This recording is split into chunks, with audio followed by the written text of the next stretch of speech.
Ever since Tulsi Gabbard was named by Donald Trump as the designate for Director of National Intelligence, we've been talking to you a lot about her and saying, here's what she's brings to the table. We've also said here's what a lot of people are accusing her of. I've been posting some things recently that's been all out, especially by the what some call the deep state, some call the foreign policy elite or whatever, the establishment in Washington. I've been telling you how they have just absolutely been out to get her, and they talked for a while that they had real concerns about what she was talking about. So how many times did either you read on your own or that we mentioned here that allegedly some of these senators that she'd been talking to said that, they had eye-rolling deal when they're talking to her, like she didn't really understand what she was talking about. They say she didn't have a grasp on even what the job was supposed to be, all this kind of stuff. All this was innuendo and assumptions and people that are claiming that, they didn't have a name behind who it was. They just said an anonymous source said whatever. And all of those things, you never heard Tulsi speak for herself. Well, one of the reasons why they tried at the last second to get her off of the public hearing, they said, well, because this includes a lot of intelligence stuff, we're going to go ahead and put her on a closed hearing so that we can talk to her. Well, that was a no-go, because now then what they were afraid of, what everyone was trying to do, was keep Tulsi from directly addressing the American people so people could hear for themselves what she had to say. Well, all of those efforts failed because today she had her day in the court of public opinion, and she got to speak for herself. And I think she absolutely knocked it out of the park and showed why these people are really so afraid of her. I'm going to show you a few snippets here from her opening statement, and then we're going to see a few of the difficult situations she had, because she had some questions to face and sometimes a hostile senators that were trying to knock her out a little bit more, and we'll see how she responded to that. But first of all, I'll show you these, and you'll see why I was so excited about her nomination and why I say she is absolutely what the United States needs. First of all, she said one of her first tasks is to correct the damage done to the intel community and the lack of trust Americans have in it. At a time when trust in the intelligence community, unfortunately, is at an all-time low. Chuck Schumer admitted a few years ago, quote, "You take on the intelligence community, they have 6 ways from Sunday at getting back at you." For too long, faulty, inadequate, or weaponized intelligence have led to costly failures and the undermining of our national security and God-given freedoms enshrined in the Constitution. The most obvious example of one of these failures is our invasion of Iraq, based upon a total fabrication or complete failure of intelligence. This disastrous decision led to the deaths of tens of thousands of American soldiers, millions of people in the Middle East, mass migration, destabilization, and undermining of the security and stability of our European allies, the rise of ISIS, strengthening of Al-Qaeda and other Islamist jihadist groups, and strengthening Iran. Here are just a few other examples. The American people elected Donald Trump as their president not once but twice, and yet the FBI and intelligence agencies were politicized by his opponents to undermine his presidency and falsely portray him as a puppet of Putin. Title I of FISA was used illegally to obtain a warrant to spy on Trump campaign advisor Carter Page, using a Clinton campaign-funded false dossier as their so-called evidence. Biden campaign advisor Tony Blinken was the impetus for the 51 former senior intelligence officials' letter dismissing Hunter Biden's laptop as disinformation, specifically to help Biden win the election.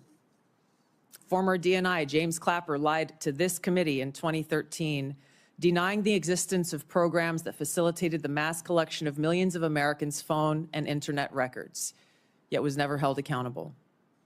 Under John Brennan's leadership, the CIA abused its power to spy on Congress, to dodge oversight, lied about doing it until he was caught, and yet has never been held responsible.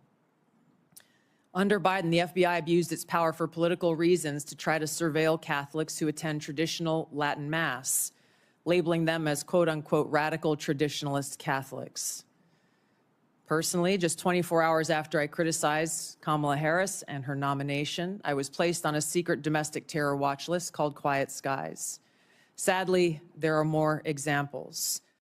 So you can see right there exactly why the institution and the the deep state, or certainly the Democrats, were all interested in getting rid of her. The last thing any of these people want is someone to come in as the director of national intelligence and faithfully discuss the intelligence, and to not cherry pick it, and to not twist it, or even outright fabricate what the intelligence says so that they can influence the president to say something that they want. That's why they wanted an establishment creature like themselves. And you see now, she's calling out why that is the last thing that the American people should want, or that President Trump should want. Apparently he agrees with her. That's why he put her in this very, very central position. In my view, the director of national intelligence is at least the number 3 most important cabinet position in the United States, maybe second only to the Secretary of Defense and Secretary of State. The DNI, I think, is the most important one because it takes care of assembling the intelligence of all of our 18 intelligence communities to make certain that the president gets the best information necessary so that he can make a decision. And she's talking there very plainly, very articulately, and very boldly about the weaponization of the intelligence community and some of the ways that it's been bastardized to the detriment of the United States. She's talking about the Iraq War and all the lies that went in with that, the weapons of mass destruction, all of the stuff that was claimed by, you may remember, yellow cake, nuclear yellow cake, all this stuff. Allegedly, Saddam was getting ready to have a nuclear weapon, and all of the things that went along with it, the connection and the ties to Al-Qaeda, etc., all fabricated. None of it was true, but that was used to get us into a war, and then it was used to even keep us in the war after it started, with all kinds of other claims, etc. She mentions this false dossier that was first leveled against then candidate Trump when he was going up against Clinton in 2016, about this, this claim, all this intelligence had been gathered that showed that Trump had done any number of kind of nefarious things. Turned out to be completely false. It was put together by someone directly connected to the Clinton campaign. So it was passed as an intelligence fact. Before that, was exposed later as a political hack job. She also talked about this 15 intelligence officers signing this letter that was supposed to help Biden defeat Trump in the 2020 elections. And these intelligence officials said we found out that all these things are true and that Trump is doing all these bad things. Also turned out to be false. The whole Russiagate thing where Trump was allegedly helped by the Russians, etc., turned out to be all fabricated. None of that was true.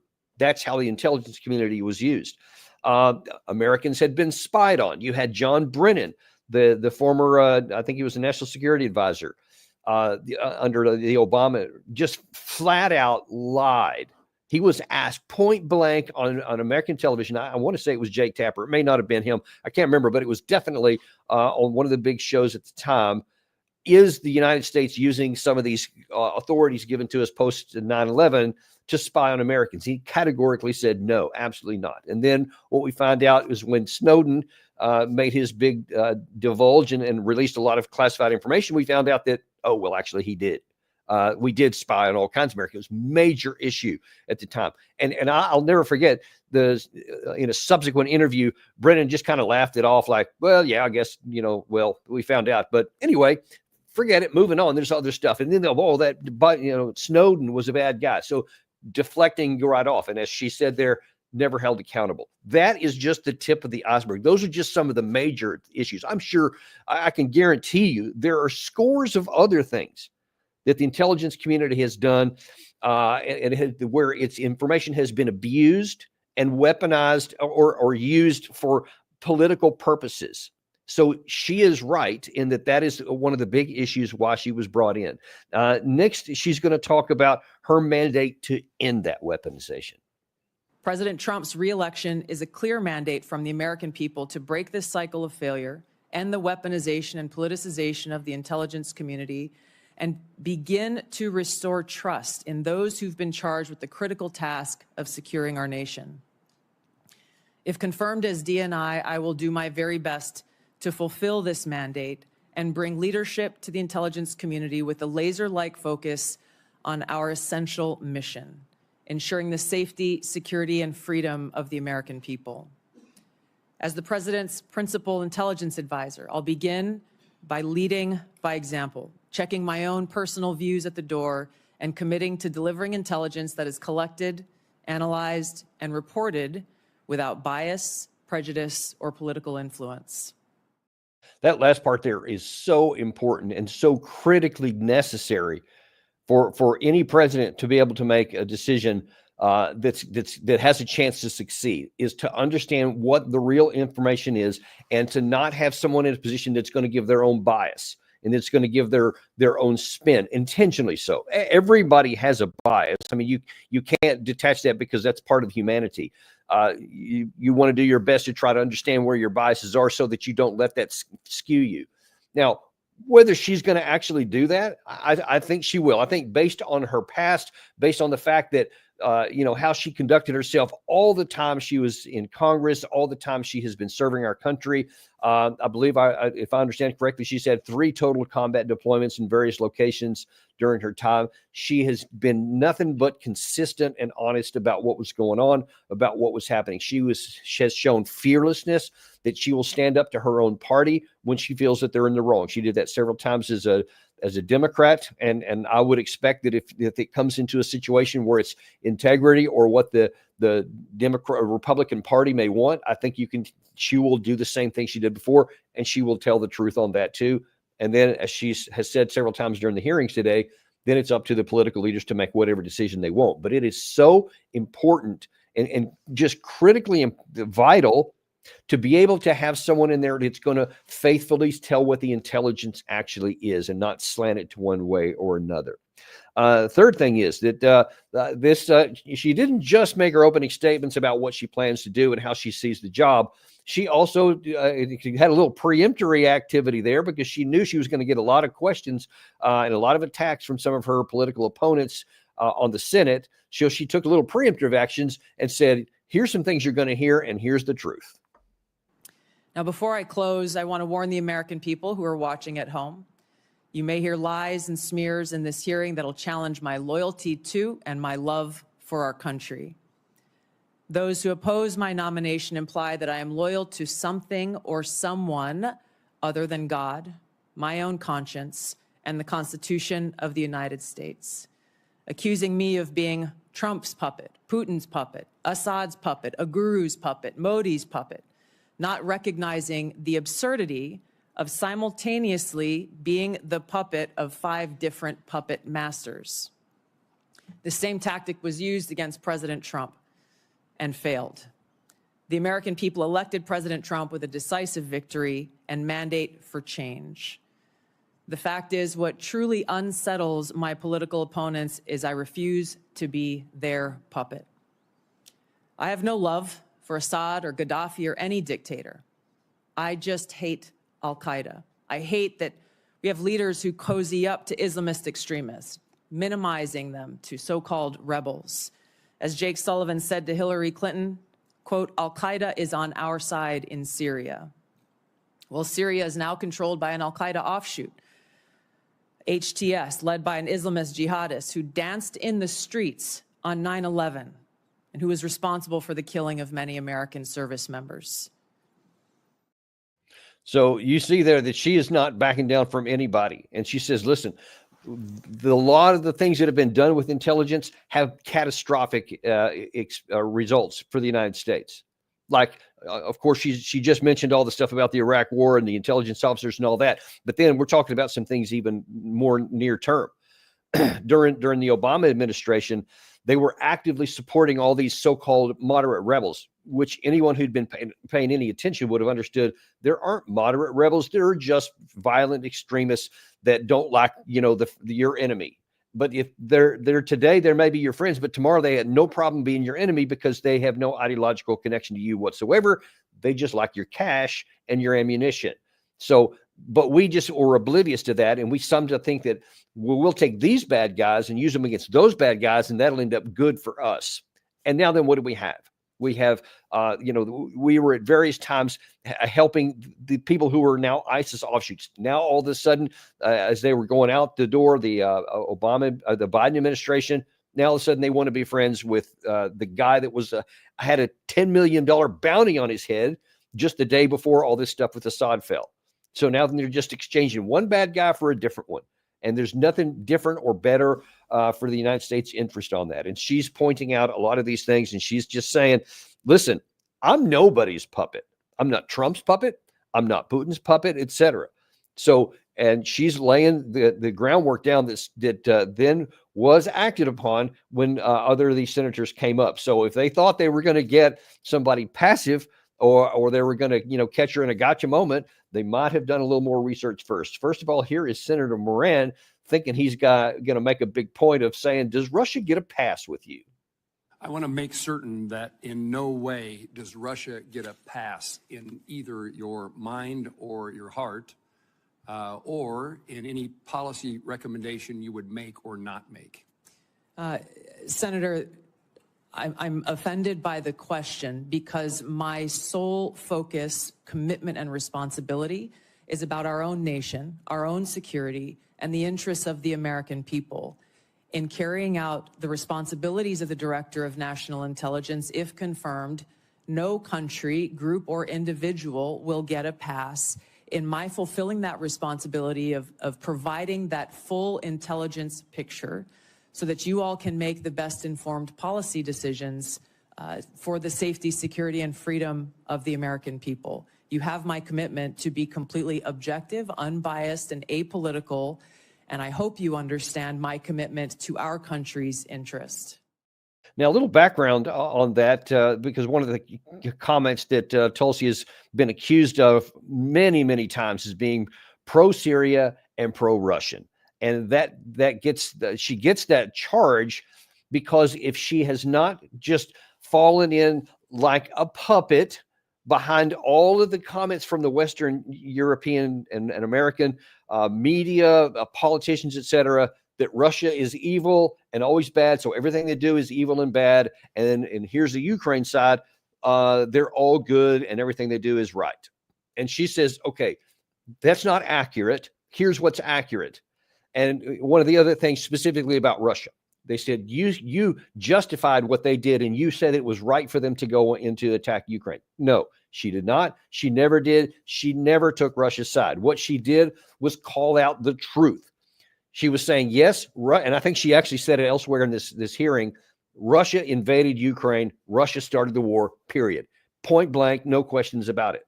But she has also previously said the truth that our actions helped precipitate that. It's like, and I've used this analogy before, but it's really appropriate here to understand where she's coming from. That's like saying, if a guy goes into a cave where a bear is at and goes in and shoves that bear in the chest and yells at her or something, and then the bear takes a swap and hits the guy and scratches his face or whatever, he goes running out of the cave and said that bad bear is terrible. I mean, he's going after, he's evil. Well, what do you think a bear's going to do if you go into his cave and just slap him in the face and you punch him in the chest? He's going to hit you back. You'll be lucky if you walk out of there alive. And so to continue to press the Russian bear, and with going, NATO was going to go in there. We're going to give weapons. We're giving ammunition. We're not going to hold them to the Ukraine side to any of the agreements that they had with Minsk and otherwise, is going to be provocative to Russia, just like it would be if Russia did that to us in Mexico or Canada or Cuba, hypothetically speaking. That's what she's saying. Because she didn't just say, no, it was an unprovoked attack by the Russian side, which Biden did and almost everybody in the West did, just reflexively. She said, it wasn't unprovoked. They're wrong in what they did, which is what I've said. The same position I've had from the beginning. Russia clearly attacked here. I've done a whole show on the alternatives Russia could have had diplomatically, that they short of war. But no one can be surprised by what happens. And I dare say if the same thing happened to us in reverse, we might take even more aggressive and military action than the Russians have. But that's what's behind it. So it's just nonsense and completely counter to the reality to ever suggest she was ever anything but pro-American. And that's what I mean. And she's still, as I understand, an active serving Army Lieutenant Colonel in the U.S. Army Reserve. She's deployed with that unit before. And she has served her country with valor and with distinction. She has literally put her life on the line for her country. How dare anyone suggest her loyalties lie anywhere else but that. Anyone who wears the uniform obviously loves their country. Anyone who's volunteered to go into a combat zone, which she did, can never have that question and that challenge.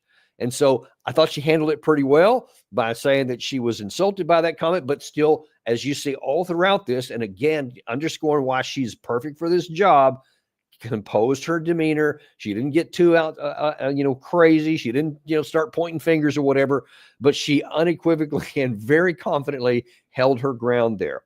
Next situation there where she's saying, listen, it's not just intelligence. It's not just faithfully talking about the intelligence and giving things out, but it's also protecting the American people. If confirmed as Director of National Intelligence, is number one, make sure that we don't have illegal and unconstitutional programs within the intelligence community, making sure that we enact security clearance reform to limit access to our nation's top secrets, make sure that every single person in the workforce understands their rights as whistleblowers and the legal channels to take, which would include coming directly to you as members of Congress, as well as establishing a direct hotline to myself should they choose to take that path. Part of the backstory of this question that she's answering here is that she was accused of flip-flopping. And when she was a congresswoman, she was against what's known as Section 702 of the FISA court, which is used for intelligence gathering purposes, but also was misused to spy on the American people. She was incorrectly claimed that she wanted to get rid of that while she was a member of Congress. She didn't. She was a very expressly overt saying, I am for the provisions we need to do intelligence gathering, and I'm against anything that's going to compromise the American people or spy on them. That's what she was at. And she's never said anything different, and she's not saying anything different today. And a lot of the misuses and abuses that took place earlier on are now significantly reduced, which she also addressed. So that was the first one. She also wants to say, look, we want the intelligence to be gathered, and we want it to be gathered correctly. One of the other things she referred to there about whistleblowers. I don't know if all of you are aware of it, but I myself was a whistleblower when I was on active duty. I came after my second combat deployment to Afghanistan after I returned in late 2011. In 2012, early 2012, I wrote an article in which I called out the lies that were being told to the American people and to the U.S. Congress by our senior military leaders and our senior government officials in the Defense Department, that they were flat out lying to the people. And I had seen some people had did it wrong before then. Then Specialist Manning, you may recall, who just gave a whole bunch of classified materials to WikiLeaks or whatever, ended up going to jail. I was opposed to that because I said he didn't follow the law. He didn't follow the rules. He didn't follow the regulations in the U.S. Army, et cetera.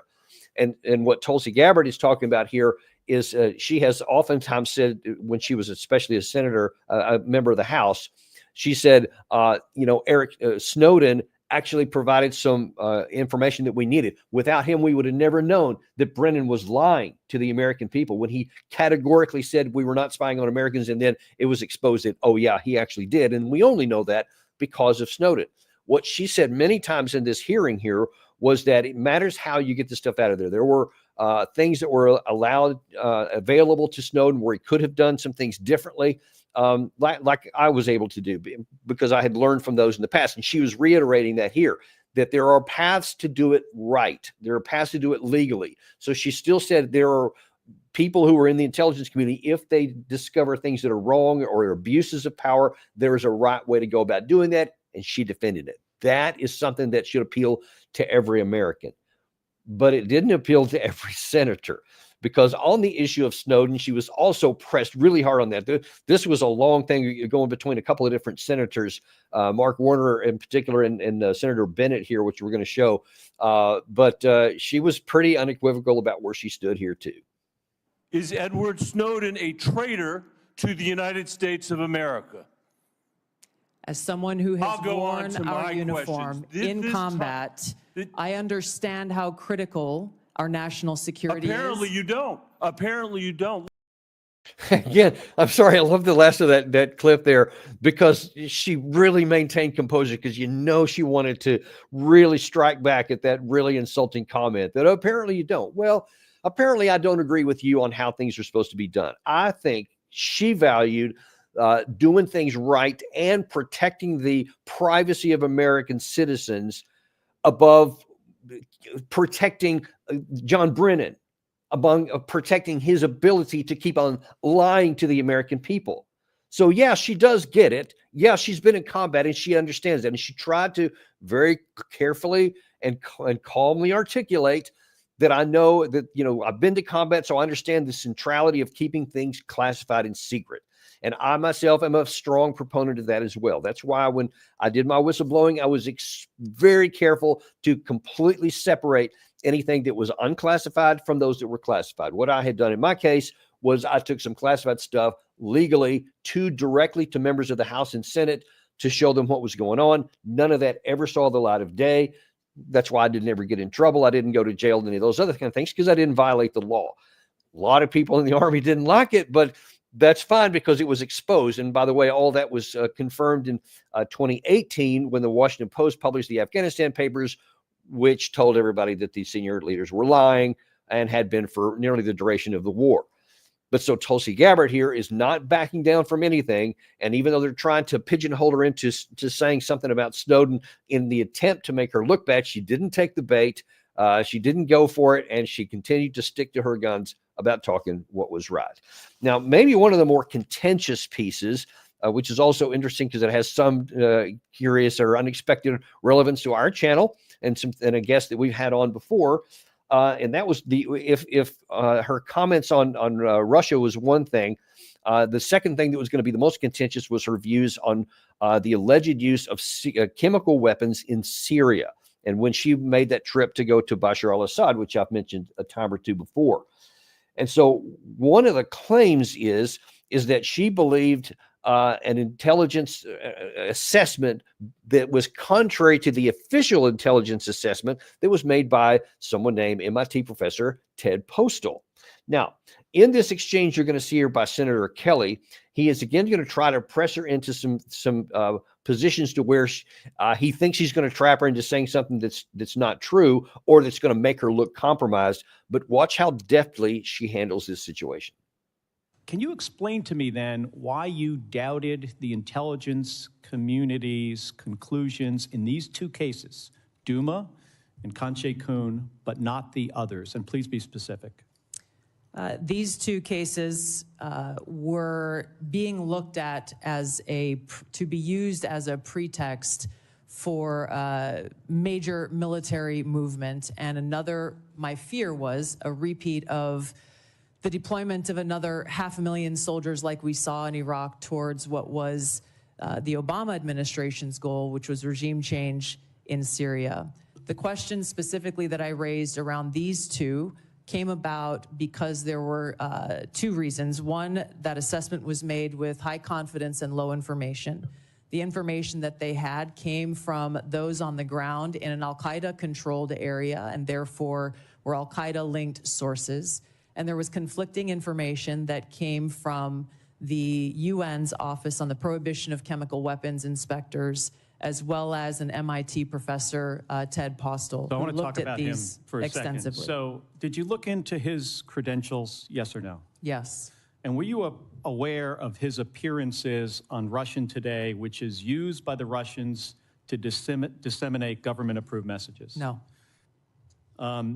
Were you aware Postal relied on a chemistry student with a record of defending the Assad regime? At that time, I was not. I have been made aware. I was not. I have been made aware since. Do you consider this person or these two individuals now, do you consider them a better source for the chemistry of sarin gas than the U.S. intelligence community? I assess that at the time, the information, I don't know the second person you're referring to, but MIT professor Ted Postal and the inspectors of the OPCW provided some credible questions that deserved examination. Okay, thank you. Did you attempt to weigh Postal's claims against the significant evidence and assessments already conducted by the IC? Yes, I did. Okay, thank you. So here's my concern here, Colonel. When we began this, you described a thoughtful approach to analyzing intelligence and reaching conclusions. This is what we expect of our professionals. but we just kind of walked through how you came to question Assad's use of chemical weapons in these two cases with a different approach. And I don't reject seeking out differing viewpoints. We need to do that. But you started from a place of doubting the conclusions of the U.S. intelligence community, and then you sought out information that confirmed your viewpoint. That led you to embrace the opinions of two individuals that I think we disagree on this. You think they had expertise, I do not, and others do not. But these individuals were sympathetic to Russia and the Assad regime. It also led you to minimize or discount the overwhelmingly information that contradicted your viewpoint, including the expert assessments of our own intelligence community.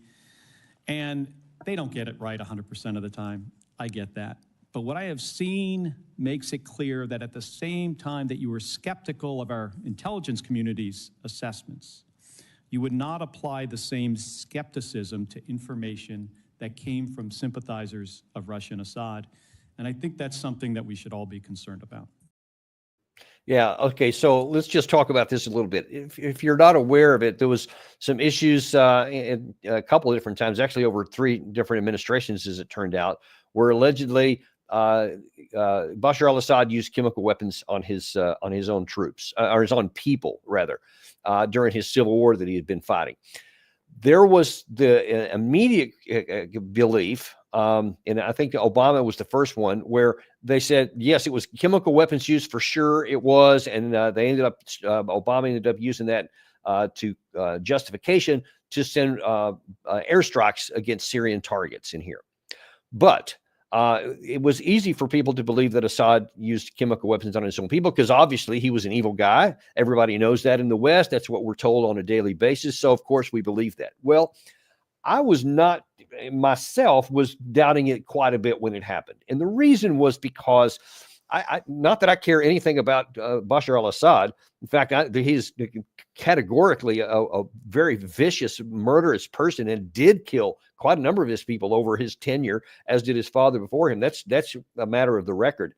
But to say, why would he use chemical weapons in the way that was presented to us at the time?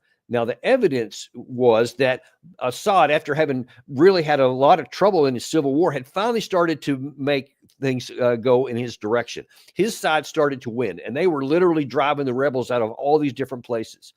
Now, everybody in the West understands that if you use chemical weapons, that, crosses at least a moral red line and would potentially and likely cause the West to actually intervene. They had stayed out of it militarily, though they had provided weapons and ammunition for some of the rebel groups here, but they hadn't had any direct intervention. And Obama and several others had openly said, if there's chemical weapons used, we're going to do something, et cetera. So there's every expectation, even without that, to think, all right, well, I'm not going to use chemical weapons because that could draw in the enemy, the Americans against us militarily, not just supporting. So there's no reason for you to use chemical weapons. When you didn't use it when you were behind, you're certainly not going to use it when you're ahead, and you get nothing to gain from it. So looking at things from an analytical perspective, it doesn't make any sense that you would use something that is almost certainly going to elicit a bigger enemy to come in and join against you in the fight here. But who would benefit from that? The rebels themselves.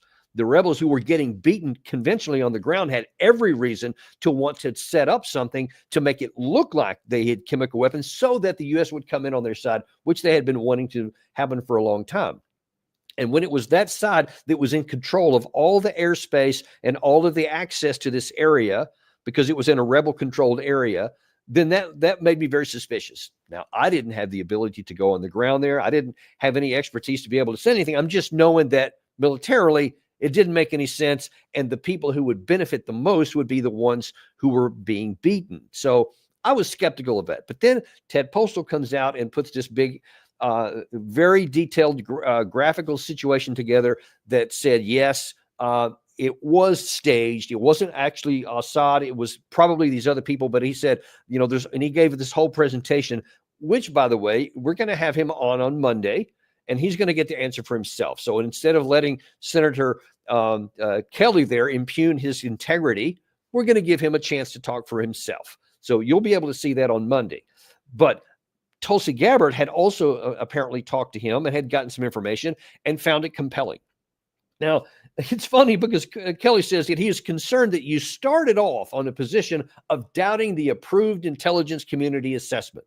Well, no kidding, man. Did you pay any attention to her opening statement? Obviously, she did, rightly so, because so many times, and she categorized all kinds of examples of major misuses of intelligence to reach a political outcome that somebody else wanted. Why would she start with the position of believing that first and then having to have something else said later?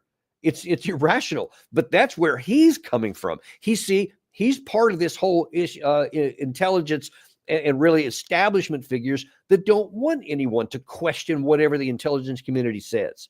That's exactly what we need, and he's given real good evidence of it as why.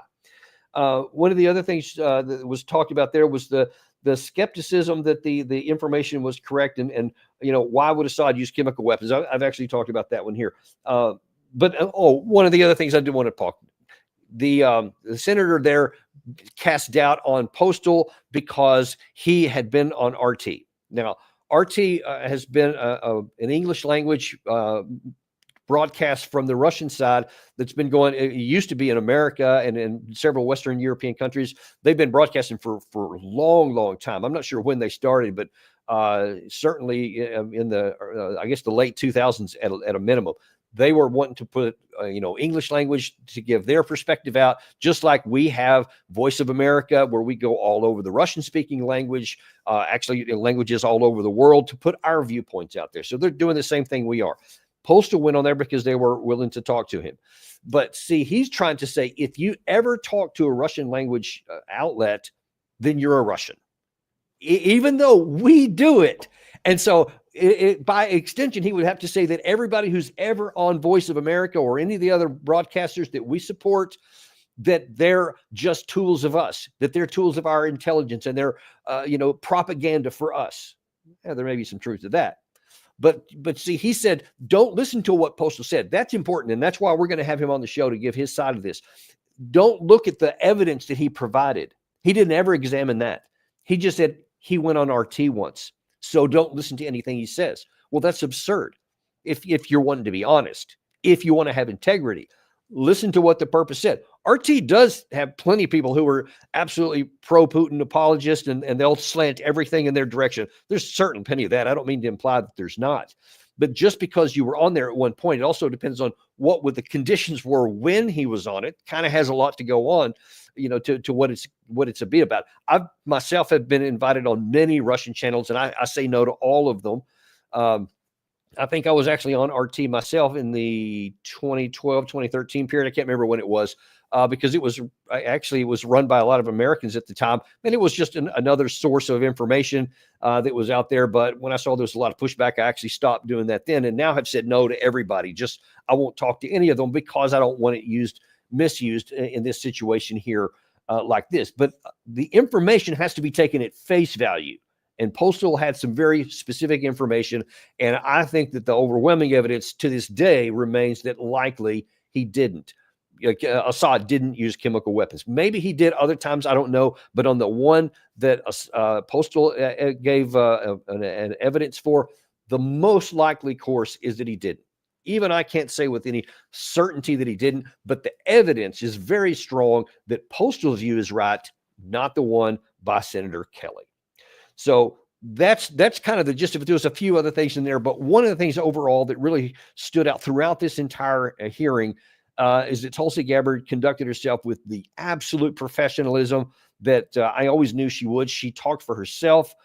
She laid out the case for herself, and I doubt that she's going to have any problem being confirmed whenever that vote comes up, and she will be the next director of national intelligence. And that is a great thing for the American people. It's a great thing for the president of the United States, because that's exactly what he needs, and it looks like he's going to get it. So I hope that this story ends up that way, because that'll be a real big win for the American people and against the establishment people who want war and want somebody who's going to promote war. They didn't get that with Tulsi Gabbard, and neither are you. Well, appreciate you guys being with us today. Look forward to seeing you on the next episode of Daniel Davis Deep Dive.